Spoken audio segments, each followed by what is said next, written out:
Here with Miami head coach Anthony Noreen after a 3-1 loss to Omaha, and we will take a few questions. Coach, from the opening puck drop through the first maybe 17 or so minutes, it seemed like you guys had a fire under them, skating around, doing it all over the ice for those first 17 minutes. How are you able to come out of the gates so quickly? The guys in the room. I mean, again, it's our job to give them a plan, and it's our job to give them a couple adjustments from last night to tonight and present a video session. They make everything that they did to get that game going from the start was a choice. It had nothing to do with skill. It had everything to do with the mindset and putting the team first and playing connected. It was every guy. It was 4 lines. It was every D. And I thought that was the majority of the weekend. The majority of the weekend looked like that, where we were connected, we were selfless, we worked, there was a ton of hustle, we had second effort, and you love that. That's growth. We have to eliminate some of the mistakes, and that's, again, it's just, for this group right now, it seems like when there's a breakdown, when there's a mistake, it goes in the back of the net, and that's why this game humbles you. So we need to build on the good. We need to continue to learn from the bad. I thought we got better from last week to this week, without a doubt. It's our job to go out and get better again this week before we head on the road next week. But there's the penalty that, not to get you in trouble, what did you see on that, and how did that deflate the team so much? Which one were you talking about? The one in Ambrosio. That was so what I thought, and again, you'll go back and watch it, and it's not an easy job as an official to see it. What I thought was shot on net, then a whack. I didn't think that he influenced the chance. That was my objection with it. Having said that, we can't put ourselves in that situation. There's a minute and a half left. We could have been on the right side of a puck. We give up an on-man break. Like, you put yourself in a position now to reach and hook. And, again, stick penalties, stick penalty. Those are the ones that usually wind up in the back of the net. You still got to kill it off. And, and then, again, you go to the last 5 seconds and, you can't give up a goal with under a minute. I mean, those are backbreakers. Those are major moments of games. And we've got to be better, and we've got to own those moments. You and I talked over the holidays about getting conditioning and better. The third periods have been better. It seems like, is that a result of better conditioning, or why do you think the third period? I hope so. I hope so. It's something that we've put a major emphasis on here.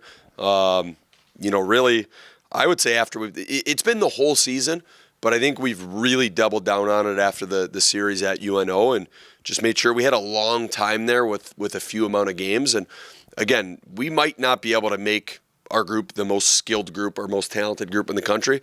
We think that's a controllable. We think your conditioning is a controllable, and if it's a controllable, we have to be a lead at it. So that's something that we're going to take a lot of pride in. And again, I think to your point, there's been both weekends, last weekend and this weekend, right down to the very end. It certainly wasn't for lack of conditioning or legs or effort. Obviously, we just need to get a little bit better execution. You're one of a few teams in the country probably that seems very willing to really turn to any of your 3 goalies on any given night. What went into the decision to play Brett tonight, and what do you think of how he played? Yeah, I mean, I think it's 2 things. Obviously, number one, I think Brett's a guy that has done every single thing right since he's been here.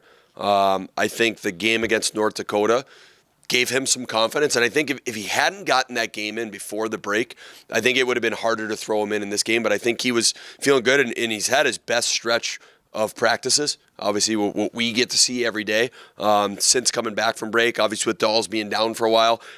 We just thought he earned it. And the second thing is, the honest truth is, we're looking for someone to take that and grab it. Like, looking for someone to take it and grab it and find a way to get us one. Now, I think what those guys have done is they've given us a chance. That's part one.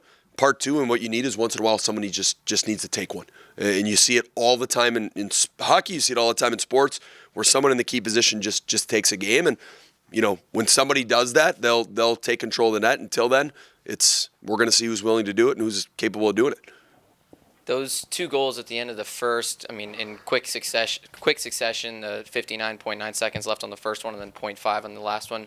What do you say when you're heading into the locker room like that? You play a good first 15, 16, 17 minutes, and that still happens at the end of the first. What do you say? Kind of what's said in the locker room at that point? Yeah, I mean, I won't get into everything that's said, but you just be honest. I mean, I think it's, again, we're going to set a standard here where we're going to be very clear and very honest and very precise when things go wrong and when things go well.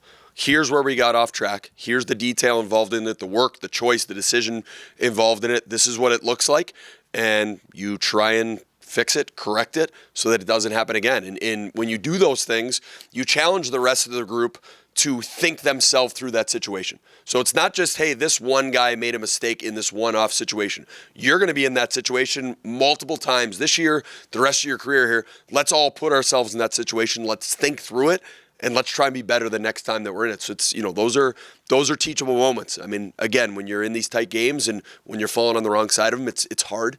When you have those teachable moments, you want more of the good. But listen, again, I'll keep saying it. There's way more good this weekend than there was bad, and way more good than there has been. And we're going to build on that. We're going to teach, we're going to fix, we're going to correct, we're going to eliminate the stuff we don't like. But we're going to look at, we always talk about repeatables and things that we could put in the bank and build on. And I think there was a lot to build on. Saw Ray start with Tio and John, and then he moved up he kind of switched with Chupani in the second, moving forward. What did you see from that, and what was kind of the thought process? Just trying to spark some offense. I think it's, you set lines before the game and they're not set in stone. And I think it's your job as a staff to continually be looking and, hey, who maybe can spark a different guy or a different group. And if we shuffle some things, and again, we're trying to find some offense here and trying to find who's clicking with each other. And, that's offense is hard, but, again, sometimes it's shuffling and just seeing what works, whether it's throughout the week or in a game. How about the effort this weekend overall from John Emmons? We talked at the end of the game yesterday, pregame today, about the effort that he gave, what he did to disrupt it, to be rewarded with a goal here in the first period. What does that tell you about the way his game has developed throughout this season? Yeah, I mean, I think John's been a guy that's just put his nose down and worked. Not to say he's always gotten the best results, or obviously he scores his first goal tonight, but you talk about a kid that's resilient and that just shows up every day, doesn't say two words, and just works. And whether that's weight room, a video session, or practice, it's a skill pod. If he's in the lineup, if he's out of the lineup, you love the guys that what kind of attitude and effort you're going to get from them. And I think John's now execution level has gotten better because of how he's practiced and because of how he's attacked it. But I also think that, listen, this is a big confidence game. You have a game like he did last night, you're feeling good. And the challenge for him between last night and today was that a one-off? Was that just a fluke? Or is that what you're capable of? And good for him for going out and doubling down and having a really good game tonight. And again, if there was one guy I would say that was deserving of putting one in the back of the net this weekend, it was certainly him. So excited for him. Now, again, he's got to take that and grow from it. Here with John Emmons after Miami's 3-1 loss to Omaha. And John, just start by kind of walking us through your first goal of your career, and kind of what you saw in that play. Yeah. It started with, I think, Cox dumped it into Ambro, a little east-west play that we've been working on, and he made a great play starting behind the net, and pretty sweet pass to find me with a whole net to work with there. John, you've worked so hard. The effort's really obvious. What kind of a feeling is that to score your first goal?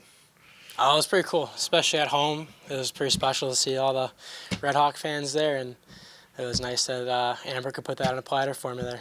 You talk about how hard you've worked to get yourself into the lineup, become a regular, and get more ice time as the season's evolved?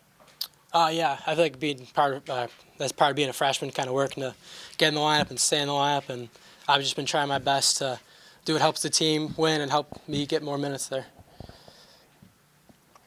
As you kind of take, especially that first 10 minutes, that first period, and what you guys were able to do, how do you propel that forward as you're looking for things to build on going into next weekend? I think that might have been our best 10 minutes of hockey this year, and that'll be something we can build off and practice and use that as momentum into next week against Western. Thanks, John. Thank you.